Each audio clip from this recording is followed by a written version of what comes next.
Okay, we're coming at you with one of our new Schneider Fit at-home workouts. Remember, one of the things we haven't talked a lot about is that warm-up. It is extremely important. I suggest spending 4 to 5 minutes just raising your general body temperature. So if you got stairs in your house, set the timer for 4 or 5 minutes, you're just up and down. You can fake the jump rope, you can go outside, do some high knee run. 4 to 5 minutes, get your heart rate up a little bit, get the blood flowing. You're gonna get much more out of these workouts as we go through. So for 3 to 5 rounds, we're gonna start with a set of dumbbells. You can probably use the same set of dumbbells throughout the entire workout. If you have the option to change it, go ahead and do that. Our first exercise is gonna be an alternating dumbbell floor bench, and we're gonna do this for 20 to 30 reps total repetitions, so 10 to 15 on each arm. You can do this a couple different ways with your legs flat out in front of you like this, which is a little bit more of a challenge, or bending the knees, putting the feet flat on the floor, a little bit more stable. If you have heavier weight, that might be the way to go.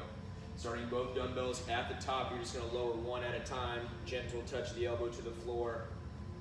Finish the entire rep before you move on to the second repetition. Okay, moving on, our second exercise is gonna be from the quadruped stance, and we're gonna do 3 exercises from this stance. So our first being the single arm dumbbell row. Knees are just off the floor, 2 or 3 inches, the core is braced. You're pulling that back out of the dumbbell towards the outside edge of that hip. Elbow's not too far away from the body. We don't want it rubbing the side of our body. We don't want it flared out really high. We're gonna kind of take about that 45-degree angle. Doing it both sides, looking for 20 to 30 total repetitions. So once again, 10 to 15 repetitions on each side. The second exercise from this quadruped stance, same idea, brace the core, knees just hovering off the floor. We're gonna do an overhead scap raise. Thumb leads the way, really long, straight arm, working from the back of the shoulder there, squeeze in both directions, really looking for control. It doubles as an ab exercise because now we're in that quadruped stance and you've only got 3 points of contact, so you're doing a lot here, and I wouldn't suggest using a dumbbell for this. Let's just go with the body weight of the arm, or if you have a very light dumbbell, that might be the way to go. Our third exercise from this quadruped stance is going to be lateral plank steps, so all the same setups apply here. Your knees are just 2 or 3 inches above the floor, your core is braced, you're taking controlled steps. We don't want to be all over the place here. We're going to do 3 sets of 3 each way, 3 to your right, 3 to your left, repeat that 3 times. Coming off the quadruped stance, we're going to go down on our back, single leg dumbbell glute bridge. This is one of our staples here, really good for the back side of the leg. Whitney's concentrating on driving through her heel. She's got the dumbbell placed over the top of the hip of the working leg. The other foot can kind of do a few different things. She's showing the straight leg.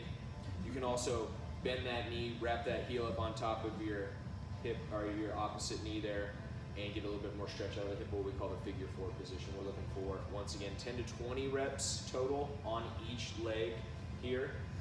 It's all about the squeeze of the back sides. Back up on the feet now, we're gonna go into a single leg dumbbell RDL. 1 dumbbell can be tough, challenging the core. 2 dumbbells tough just because it's heavier weight. Shoulders are pulled back. We're gonna have a softness to the working leg, right? Bend in the knee, and it's all hip hinging. Shoulders pulled back throughout the entire movement, okay? Looking for a big stretch of your hamstring and squeeze of that hamstring and glute on your way up. If you struggle with the balance, you can keep your back foot on the floor. Just 90% of your weight leaned into that front leg, all over that working leg, that back leg back there for balance. If you want to add a challenge to it, the single leg isn't a challenge enough, we can bring that knee up and all the way through and add a knee punch to it. Those very difficult.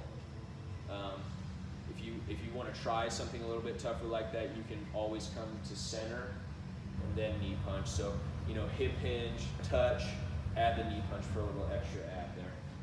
Moving into the single leg calf raise, holding 1 or 2 or no dumbbells, whichever way. I like to keep the foot on the floor. She's wrapping her foot around the ankle, which is totally fine. If you don't want to worry about balance, all you do is keep that back foot in contact and then raising the heel as high off the floor as you can. That's all about effort too, and getting that heel high up there. We're going to bring this full circle from that quadruped stance now and go down on our backs, kind of the opposite of the quadruped, and going into what I call a dying bug. You might have heard it as a dead bug, but I don't think dead bugs move. Dying bugs are like, hey, I'm dying. So we're alternating arm and leg. Legs bent at about 90 degrees. The idea is to brace the abdomen, bring the rib cage down, okay, create tension in the midsection, and work for controlled movements. Somewhere in that 10 to 20 repetition range on each arm and leg there. So 3 to 5 rounds of that. You determine how hard you want to work with, how heavy dumbbells you're using, how much you limit your rest.